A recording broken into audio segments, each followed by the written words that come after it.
It started very young, and it always starts very young with people who join extremist organizations. At the age of 14, I was being chased in the streets by neo-Nazi paramilitaries who were holding me back while they forced me to watch my white friends get stabbed.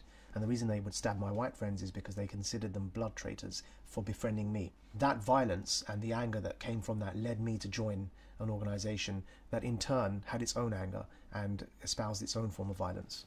I joined the organization at 16 because I believed it was essentially a way to discover my identity. I was suffering from an identity crisis, and because it empowered me to join a cause that would eventually solve things like the Bosnia genocide that I was very passionate about. I was involved in the organization for 13 years. I was on the leadership committee of this group in Britain, and I helped to co-found the organization in Denmark, in Copenhagen. And we genuinely believed that we were bringing to the world a much better regime, a much better way of living when compared to capitalism, imperialism.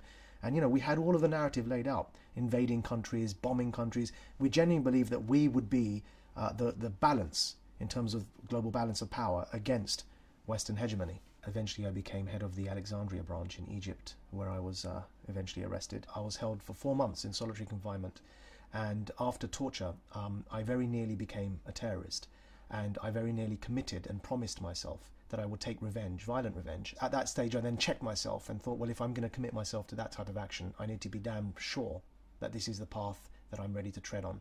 And then I dedicated the next 4 years to making sure that I was sure. I was adopted by Amnesty International as a prisoner of conscience, and that, combined with some very serious and extensive debates and study that I did in prison, led me to significantly change my views.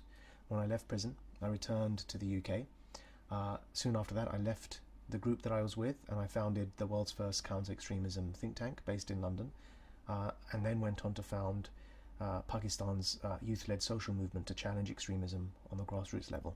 The best solution, I think, to that group is to make their extremist ideas taboo through public awareness campaigns, make them into a taboo to even be associated with them, and to challenge their ideas through civic action.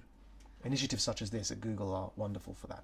They're wonderful for creating awareness and for creating the capacity to challenge that type of extremism in civil society.